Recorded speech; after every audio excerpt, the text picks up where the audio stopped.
Hello guys, how are you. Welcome to the market analysis video, जहां पर हम निफ्टी का ट्रेडिंग प्लान प्रिपेयर करेंगे मंडे के लिए। और हमने जो भी फ्राइडे के लिए डिस्कशन किया हुआ था, चलिए उसकी भी बात कर लेते हैं। फ्राइडे को देखिए हमने फ्राइडे की आप सोचिए ये कि मैंने थर्सडे को भी बिल्कुल श्योर कॉल के लिए अवॉइड किया हुआ था। मैंने 18,090 की बात करी थी पुट के लिए, और वहां से अगर 2 दिन की सेलिंग में आपको दिखाऊं तो एग्जैक्टली कहीं ना कहीं वो 500 पॉइंट्स की सेलिंग है। जस्ट अ मिनट, ये देखिए सर, 500 पॉइंट्स की सेलिंग है ऑलमोस्ट।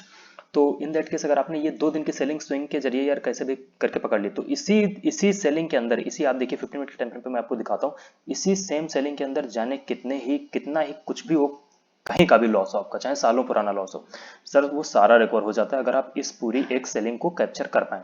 अच्छा, तो इस सेलिंग को, चलिए इस सेलिंग को तो मान लीजिए आपने एक दिन कैप्चर किया, कोई बात नहीं। तो हमने फ्राइडे को जो डिस्कशन किया था वो ये कहा था कि जिस प्रकार से ये एक डेली टाइम फ्रेम पे कैंडल बनी हुई है रेड, सेम वही कैंडल आगे भी कंटिन्यू हो जाएगी अगर मार्केट फ्लैट या हल्का सा गैप डाउन या गैप अप ओपन होती है। तो हमने कॉल के लिए श्योर अवॉइड किया हुआ था चीज़ों को। देखिए कॉल लेने का कोई मतलब नहीं बनता है ऐसी फॉल होती हुई मार्केट में, जब ऐसी शार्प फॉल हो रही हो मार्केट। देखिए कॉल तो बहुत दिन से चल रहा था, काल की तो बात ही मत करिए, कॉल तो बहुत दिन से चल ही रहा था ऑलरेडी। ये देखिए यहाँ कॉल, यहाँ कॉल, यहाँ कॉल, इतने टाइम से बढ़ ही रही थी मार्केट। तो अब दिन आए हैं पुट लेने के, लेकिन हमें ऐसे बिल्कुल अंधाधुंध पुट में नहीं ओपन घुसना है।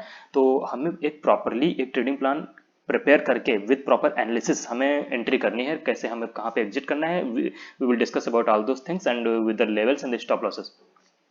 देखिए मैं वीडियो एक्चुअली बनाता हूँ तो मैं सिर्फ लेवल्स के नहीं बनाता हूँ, बहुत आप यूट्यूब पे देखिए बहुत सारे लेवल्स आपको निकलेंगे कि इस कैंडल का हाई ओपनिंग, इसका मिडिल पॉइंट, इस डोजी का लो, और इस कैंडल का लो पॉइंट। लेवल्स निकालना कोई इतनी वो इंपॉर्टेंट बात नहीं है। देखिए लेवल्स आप भी निकाल सकते हैं, लेवल्स निकालना कोई बहुत बड़ी बात नहीं है, बट हमें कैसे वर्क करना, हमें एक साइकोलॉजी के ऊपर वर्क करना रहता है। हमें ये देखना रहता है कि मार्केट सोच कैसे रही है, हमें उसकी साइकोलॉजी को कैप्चर करना रहता है। तो अब बात करेंगे कि आगे क्या हो सकता है मंडे के दिन। देखिए मंडे को एक मार्केट में या तो डोजी कैंडल एक्सपेक्टेड है या फिर एक और सेलिंग कैंडल एक्सपेक्टेड है, जो कि मे भी हो सकता है इतनी बड़ी ना हो, बट फिर भी 200-250 पॉइंट की कैंडल एक एक्सपेक्टेड है मार्केट में, ये आप समझ लीजिए। और एक तो डोजी एक्सपेक्टेड है। तो हमें इन दोनों केसेस में वर्क कैसे करना है। सपोज करिए अगर आपको मार्केट में कल के दिन डोजी बन जाती है, अगर मार्केट में कल के दिन डोजी फार्म होती है, तो उस केस में हमें कैसे ट्रेड करनी है। और अगर मार्केट में कल के दिन फार्म होती है, अभी जस्ट अ मिनट, मार्केट में अगर कल के दिन फार्म होती है एक रेड कैंडल, वो भी सपोज करिए आप 250 पॉइंट्स की या समथिंग रेड कैंडल अगर फार्म होती है, तो हमें इन दैट केस कैसे ट्रेड करना है वो भी हम डिसाइड करते हैं। तो मोस्ट प्रोबेबली हम बात करेंगे पहले डोजी के बारे में। डोजी, एक्चुअली डोजी आप सभी को पता है क्या, किस टाइप की कैंडल है, क्या है, जिसमें ओपनिंग और क्लोजिंग दोनों सेम रहता है। That the candle is called the doji candle, and in that doji there are different types of dojis, you can read over the Google. Okay, so we will discuss about the doji. अभी doji में trade कैसे करते हैं, ये थोड़ा सा देखिए tricky रहता है, इसमें जल्दबाजी नहीं करनी रहती है, इसमें फिर आपको 9:15 का वेट नहीं करना रहता है।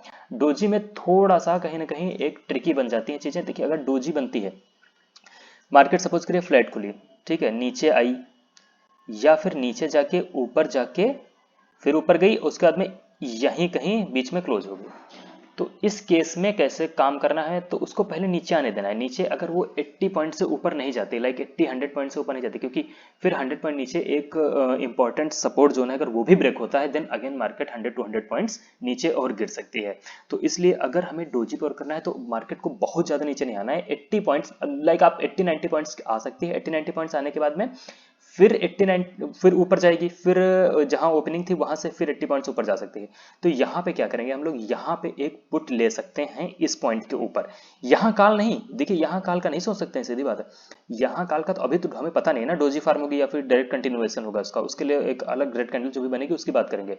लेकिन हमें डोजी में कैसे ट्रेड करना है ये डिस्कशन करना है। और ये अगर सपोज करिए ऊपर गई तो हम यहाँ पे पुट लेंगे, ना कि यहाँ पे हम कोई काल की एंट्री बनाएंगे। काल की पोजीशन बना देखिए मार्केट में अभी टाइम, इस टाइम तो एक तरह से ठीक नहीं रहेगा। उसका मैं डिस्कशन करूंगा कि काल किस केस में ले सकते हैं। काल का सिर्फ एक केस है, अगर मार्केट गैप डाउन ओपन होती है बहुत बड़ा, सपोज करिए आप market 100 points gap down open हुई और फिर वहां से फिर ये 100 पॉइंट्स नीचे चली गई, तब यहाँ पे मैं कोई ना कोई डब्ल्यू की पॉसिबिलिटी या फिर इन्वर्टेड एच की पॉसिबिलिटी को मैं रूल्ड आउट करूंगा। अदरवाइज फिर मैं ट्रेड काल की साइड तो नहीं लेने वाला हूँ फॉर श्योर। तो अभी एक तो ये डोजी होगी जो कि पहले नीचे आएगी देन ऊपर जाएगी, तो हम वहां ऊपर पुट लेंगे। दूसरी डोजी की मैं बात करता हूँ। दूसरी डोजी में, पहली चीज तो दूसरी डोजी में या तो मार्केट पहले ऊपर चली जाए, ठीक है, ऊपर गई, अब यहाँ पे हमें काल तो लेना नहीं है, सीधी बात। पुट का हमें पता नहीं, क्योंकि हो सकता है कि मार्केट छोटी सी ग्रीन कैंडल बना दे, उसके बाद में ग्रीन बनाने के बाद में फिर अगले दिन गैप अप ग्रीन, अगले दिन गैप अप ग्रीन, फिर अगले दिन गैप अप ग्रीन, वो फिर ऐसे बढ़ती रहे। वो अगर होगा तो उसका अलग मजा लिया जाएगा, लेकिन उससे पहले अगर वो पॉसिबिलिटी रूल्ड आउट नहीं होती तो उसका पहले हम लोग कैप्चर कर लेते हैं, जो भी उसका जो जितना भी मूवमेंट निफ्टी में आएगा। तो इन दैट केस अगर मार्केट ऊपर जाती है फ्लैट ओपन होगी, 80 पॉइंट्स ऊपर गई, फिर उसके बाद में ओपनिंग प्राइस से फिर 80 पॉइंट्स नीचे आई, तो यहाँ पे उठा के फिर हम श्योर हो जाएंगे फिर की मार्केट में अब ये अगर ऊपर गई है 80 पॉइंट्स, फिर यहाँ से ये हमें नहीं होगा कि फिर यहाँ से 300 पॉइंट नीचे आ जाएगी। क्यों? 80 पॉइंट ऊपर गई, उसके बाद में आई मार्केट अराउंड 150 पॉइंट नीचे, तभी जाके तो 80 पॉइंट्स हुआ यहाँ पे। अगर फिर मार्केट 150 पॉइंट्स नीचे आई है तो आप क्या सोचते हैं, यहाँ से अगर मार्केट और 200 पॉइंट नीचे आ जाए तो क्या 400 पॉइंट की गिरावट एक दिन में आ जाएगी? देखो आने को आ सकता है, लेकिन ये मार्केट का नेचर नहीं है। अगर 2 दिन से मार्केट में तगड़ी सेलिंग आ रही है तो फिर अगले दिन आप अगर सबका मूड फिर बदल जाता है, सब यही सोचने लगते हैं कि अब तो गिरेगी गिरेगी गिरेगी, तो भर के पुट लेने लगते हैं। इन दैट केस फिर मार्केट में जब ज़्यादा पुट आप खरीद लेंगे, पुट सेलिंग हो जाएगी, पुट सेलिंग हो जाएगी, डेटा बुलिश हो जाएगा, डेटा बुलिश होगा तो फिर सभी लोग अपनी पोजीशंस स्क्वायर ऑफ करना स्टार्ट कर देंगे। तो ये हमें ये मार्केट का वैसे नेचर नहीं है। हमें कहीं ना कहीं ट्रेड में जो पोजीशन लेनी है काल की अपनी यहाँ पे लेनी है। अगर मार्केट ऊपर से नीचे आती है 80 पॉइंट्स और डोजी फार्म करने के लिए, वो फिर 100 पॉइंट्स के लिए हम ट्रेड ले सकते हैं, क्योंकि क्लोजिंग प्राइस तक के लिए हम फिर ट्रेड में एंट्री कर सकते हैं। ये हो गया एक काल का केस। दूसरा काल का केस मैंने बताया कि अगर मार्केट 100 पॉइंट्स गैप डाउन खुलती है और अगर फर्दर 100 पॉइंट और गिर जाती है, फिर वहां पे हम डब्ल्यू की पॉसिबिलिटी देखेंगे, क्योंकि यहाँ जो 100 पॉइंट गैप डाउन होगा उसके बाद में जो लोग फ्रेश पोजीशन पुट की बनाएंगे, जो लोग फ्रेश पोजीशन कॉल शॉर्ट की बनाएंगे, वो फिर आप ये मत समझिए क्योंकि वो बहुत बड़ा फिर लेके चल रहे हैं यहाँ पे मार्जिन की, यहाँ पे हमने बनाया और फिर पता नहीं कहाँ यहाँ कहीं 17,000 के नीचे बुक करेंगे, वो तो पॉसिबल नहीं होगा, सीधी सी बात है सर। तो हमें कहीं ना कहीं ऐसे इस प्रकार की थिंकिंग बना के मार्केट में काम करना है। अब अगर फर्दर एक रेड कैंडल इसको फॉर्म, ये होगी देखो डोजी की बात है, अगर फर्दर इसको एक रेड कैंडल फॉर्म करनी होगी तो कैसे करेगी? फर्दर रेड कैंडल के लिए मार्केट को फ्लैट या फिर हल्का सा गैप अप ओपन होगा। अगर गैप अप ओपन होती है मार्केट, आपको गैप अप ओपन होने में छोड़ना है, मार्केट को 9:15 होते ही ट्रेड नहीं करनी है। गैप अप ओपन होने के बाद में ये इसको 530 जो आज का क्लोजिंग प्राइस है, ये जैसे ही ब्रेक हो आप एक ट्रेड ले सकते हैं। स्टॉप लॉस 580 का रखिएगा, 50 पॉइंट्स का स्टॉप लॉस है, और हमारे टारगेट्स कहीं ना कहीं 17,400 तक के हो सकते हैं। That will be around 1:3 trade. और वहां तक देखिए यार, निकलना तो अब तुरंत आप चाहेंगे। अगर आपका 1000, 1200, 1500 दिखता है सिंगल लॉट पे, अगर आपने 4-5 लॉट भी ले रखी हैं तो वहां पे आपका आराम से 7-8 हज़ार प्रॉफिट दिखने लगता है। वहां पे क्या मन करता है, चलो निकल जाए। 1000-1500 एक लॉट पे मन करता है, चलो निकल जाए। क्या यहाँ पे 7-8 हज़ार मैंने इन्वेस्ट किया है, 1500 का प्रॉफिट हो रहा है तो निकल जाए। देखिए ऐसे आप मत निकलिए, ऐसे मत निकलिए सर। आप एक प्रॉपर ट्रेडिंग प्लान एग्जिट का भी बनाइए। अगर आप एंट्री का बना के चलते हैं तो आप प्लान एक एग्जिट का भी आप प्रिपेयर करके चलिए अपने साथ में। तो अगर हमें further market gap up open होकर 530 को ब्रेक करती है, we will go in the put, stop loss will be above 50 points 580, और फर्दर हम 400 पे मार्केट में अपनी पोजीशंस बुक कर लेंगे। उसके बाद फिर मार्केट अगर नीचे जाना चाहती है तो जाए, इट्स ओके। हम फिर उसमें आगे फर्दर कोई ट्रेड बनाएंगे नहीं। जितना हमें कैप्चर करना होगा 17,400 तक कैप्चर करेंगे। और अगर मार्केट मान लीजिए गैप अप नहीं खुलती, मार्केट खुल जाती है फ्लैट, इन फ्लैट ओपनिंग के केस में फिर यहाँ से अगर मार्केट को कंटिन्यूएशन करना होगा इन दैट कंटिन्यूएशन फेज, अगर यहाँ पे आपको तुरंत फ्लैट ओपन हो, अगर फ्लैट ओपन होकर तुरंत ही 80 पॉइंट्स नीचे आते हैं, 80 पॉइंट्स नीचे आने तक हमें ट्रेड नहीं करना है, सीधी सी बात है। क्योंकि हमें पता नहीं है ना कि डोजी फार्म होने जा रही है, फिर फर्दर एक रेट बनने जा रही है, क्योंकि हमने डोजी का डिस्कशन तो अभी कर लिया है। तो अगर फर्दर इसको रेट फार्म होना तो मार्केट को 100 पॉइंट्स नीचे आने देना फ्लैट ओपन के बाद में, ना कि गैप डाउन ओपन के बाद में। फ्लैट ओपनिंग के बाद में मार्केट को 100 पॉइंट्स नीचे आने देना। अगर मार्केट 100 पॉइंट नीचे आ जाती है तो आप ये मान के चलिए कि एक 250 पॉइंट्स की कैंडल और यहाँ पे फॉर्म हो जाएगी। हम 100 पॉइंट्स होने के बाद में ट्रेड करेंगे। वो लेवल एग्जैक्ट क्या होगा 100 पॉइंट्स का, वो मैं आपको बता देता हूँ। That level would be, just a minute, let me change the time frame, 15 minute, nothing much to see here, 30 minutes, okay,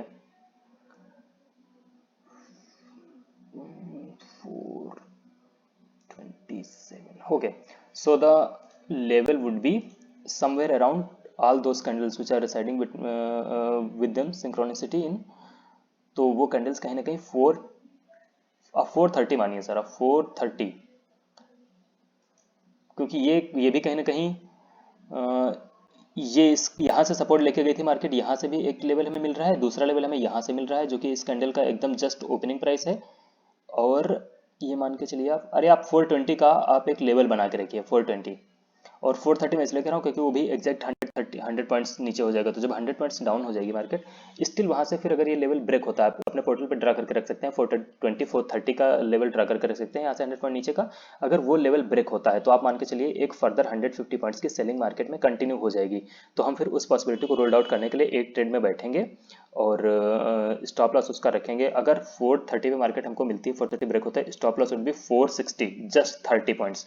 देखिए 530 ब्रेक होने पे हमने 580 के स्टॉप लॉस की बात की है गैप अप के बाद में, लेकिन यहाँ पे हम स्टॉप लॉस कम रख रहे हैं क्योंकि मार्केट ऊपर से ट्रेवल करके आ रही हो सकता है यहाँ से टर्न करके ऊपर चली जाए। देखिए आप अनसर्टेनिटी में जरूर बिलीव करिए, अगर आप मार्केट में ट्रेडिंग करते हैं तो एक अनसर्टेनिटी में बिलीव आप जरूर करिए। ये मत बिल्कुल सोच के चलिए कि नहीं यार एकदम सर्टेनिटी यहाँ पे आ गई कि यहाँ नहीं होना ही होना है। देखिए कहीं से भी मार्केट पलट सकती है, ये आप सभी को बहुत अच्छे से पता है। तो उस पलटने के केस में हमें यहाँ जो जब हम नीचे ट्रेड करेंगे तो स्टॉप लॉस हमारा 460 का होगा। सर देखिए आप अगर मान लीजिए ट्रेड करते हैं और आप अपने एनालिसिस लगाते हैं और इन केस अगर आपका प्रॉफिट नहीं हो रहा है, कहीं ना कहीं आप आते हैं मार्केट में 4 दिन के लिए ट्रेड करते हैं, देन अगेन आप फिर छुट्टी लेते हैं 15-20 दिन की, फिर आप कहीं ना कहीं मूड बनता है आपका, कहीं ना कहीं प्रॉफिट देखते हैं या खुद से अंदर से मन करता है, फिर आप आते हैं मार्केट में, फिर 1-2 दिन ट्रेड करते हैं, आपका नहीं वर्क करता है, तो एक बार को आप विद प्रॉपर ट्रेडिंग प्लान आपको नहीं करना है, कोई बात नहीं सर, मेरा आप एक बार ट्रेडिंग प्लान अगर फॉलो करेंगे 10 में से out of 6 times it works. अगर मार्केट अच्छी है, देखिए मार्केट अच्छी मैं क्यों कर रहा हूँ, मार्केट कई बार ठीक नहीं होती है, कई बार मार्केट साइडवेज होती है क्योंकि मार्केट को कुछ करना होता है। मैं बहुत दिन से आप लोगों से बता रहा था कि अभी मार्केट नौटंकी वाले फेज में नहीं है, अभी मार्केट को अगर नीचे आना है तो ये फिर जो भी पॉसिबिलिटीज मैंने बताई उसमें फिर बहुत नौटंकी नहीं करेगी, फिर ये अगर ऊपर गई फिर ये नीचे आई, आप सोचिए फिर ये यहाँ से पलट के कह दीजिए आप यहाँ चली जाए, तो वो नौटंकी मार्केट में होने वाली नहीं है क्योंकि इतनी तगड़ी गिरावट के बाद में फिर इतना तगड़ा मूव आना, ये मार्केट का कोई ये मार्केट की कोई साइकोलॉजी नहीं होती कि एक दिन पहले गिरावट आ गई अगले दिन फिर तुरंत ही मूड चेंज, इतनी जल्दी जल्दी मार्केट मूड अपना चेंज नहीं करती। देखिए यहाँ पे मार्केट हमें कुछ भुलाना चाहती थी, तो पहले दिन बढ़ती थी, नेक्स्ट डे फिर गिर जाती थी, फिर बढ़ी, फिर अगले दिन गैप डाउन, फिर बढ़ी, फिर बढ़ी, फिर बढ़ी, यहाँ पे फिर गिरी, फिर अगले दिन बढ़ गई। इस तरह से देखिए यहाँ पे मार्केट चल रही थी अच्छा खासा, यहाँ गैप डाउन, यहाँ गैप डाउन, फिर यहाँ से ऊपर, तो ये मार्केट हमें कहीं ना कहीं ये पहले काफी दिन से बढ़ रही थी, फिर यहाँ पे रुकी जो कि हमें भुलाने की कोशिश करी इसने, उसके बाद में फिर अब ये कंटिन्यूएशन में नीचे आ रही है। तो अब यहाँ से अब ये अपनी वो खराब वाली साइकोलॉजी यहाँ पे यूज नहीं कर रही है मार्केट, इसने कुछ दिन बीच में हमें साइडवेज रखा, हमें रेंज बाउंड रखा, उसमें बिल्कुल भी किसी का भी प्रॉफिट नहीं हुआ ऑप्शन सेलर के अलावा, हमें मार्केट ने रेंज बाउंड काफी दिन रखा। अब मार्केट में रेंज बाउंड की कोई वो दिक्कत है नहीं, अब मार्केट प्रॉपरली एक ट्रेंडी बन चुकी है। अब मार्केट ये नहीं कि एक दिन गिर गई एक दिन उठ गई, एक दिन गिर गई एक दिन उठ नहीं, इतनी वॉलेटिलिटी मार्केट के अंदर है नहीं, या तो ये कंटिन्यू जाएगी गिरेगी तो और ज्यादा नीचे चली आएगी, like it can go further up to 17,000। लेकिन हमें जो ये 430 लेवल ब्रेक होना, हमें उसके बाद में कहाँ तक की ट्रेड करनी है। देखिए टारगेट्स तो आने वाले दिनों में 17,200 के हो सकते हैं, ये मैं बात अभी से नहीं कर रहा हूँ, ये मैं बात कर रहा हूँ जब 18,000 के लेवल पे यहाँ पे कहीं से मार्केट शॉर्ट हो रही थी, वहीं से मैंने कहा था कि अगर एक बहुत बड़ी रेड कैंडल सेलिंग में आती है तो 17,200 तक के टारगेट्स हो सकते हैं। बट यहाँ पे हमें बुक अपनी कहाँ पे करनी पोजीशन, हमें अगर 430 ब्रेक होता है तो पोजीशन हमें क्लियरली अपनी कहीं ना कहीं 17,300 पे बुक कर लेनी है सर। 130 पॉइंट्स अगर आपको मिलते हैं it is a very good thing. अगर आप इन द देखिए आप चाहे आउट ऑफ द मनी जाए चाहे जैसे जाए, लेकिन कोई ना कोई मार्केट में है जो इन द मनी ट्रेड करता है और 100 पॉइंट्स कैप्चर करके एग्जिट कर देता है पोजीशन। अब आपने ओटीएम ले रखी, आपकी 20 पॉइंट बढ़ी तो इससे उसको कोई फर्क नहीं पड़ता है, आप 1000 के प्रॉफिट पे हैं, वहीं पे जो टोटली इन द मनी गया है वो 130 पे 5000 के प्रॉफिट पे है। तो ये आपको डिसाइड करना है कि आपको मार्केट में क्या इन द मनी जाना है या ओटीएम जाना है या क्या करना है आपका। अगर स्टॉप लॉस बड़ा है तो आप ओटीएम ट्रेड कर सकते हैं, अगर स्टॉप लॉस आपका छोटा बैठ रहा है आप जितना मर्जी सर इन द मनी चाहिए आप मर्जी आप फ्यूचर खरीद लीजिए या शॉर्ट कर दीजिए, वो सब आप पे डिपेंड करता है। तो ये थी बातें कल के लिए। देखिए ये कुछ लेवल्स के साथ साथ बहुत सारी बातें बताना बहुत जरूरी रहता है कि मार्केट में क्या चल रहा है, क्या वो सोच सकती है, कहाँ से क्या हो सकता है। लेवल्स का क्या अभी एक बता दूं, 430 ब्रेक होगा ये हो जाएगा, और गैप अप होकर 530 ब्रेक हो जाएगा ये हो जाएगा, तो वो सिंपल एनालिसिस एकदम वो किसी काम की आएगी नहीं। फिर ड्यूरिंग द मार्केट वहाँ पे आप काम करने बैठेंगे तो फिर आप साइकोलॉजी मार्केट की समझ नहीं पाएंगे, कहीं ना कहीं लेवल्स में उलझ के रह जाएंगे। इस तरह से आप पैसा फिर बहुत ज़्यादा अकाउंट में आता नहीं है सर, फिर वो ब्लो होने की कगार पे आता है, तो फिर आप उल्टा जब बैठ जाते हैं तो बैठे रहते हैं। कई लोग यहाँ पे भी सर काल की अपॉर्चुनिटी ढूंढते हैं, इन जगहों पे भी काल की अपॉर्चुनिटी ढूंढते हैं, जो कि बहुत ही गलत एक तरीका रहता है कि अगर मार्केट गिर रही है सेलिंग में है अंडर सेलिंग है कंटिन्यूअसली, फिर इन दैट केस आप डब्ल्यू मत ढूंढिए। देखिए अभी काफी दिन हो जाएंगे, अभी सेलिंग को 500 पॉइंट ऑलरेडी सेल हो चुकी है, 200 300 400 पॉइंट और सेल हो जाएगी, देन हम यहाँ पे डब्ल्यू की पॉसिबिलिटी ढूंढ सकते हैं। That is totally okay, but not कि मार्केट यहाँ से आई है एकदम बबल भरा हुआ है, वो बबल बस्ट होने को है, आप यहाँ पे काल की अपॉर्चुनिटी ढूंढ रहे हैं। ठीक है, थैंक यू सो मच, मिलते हैं कल, और all the best to everybody.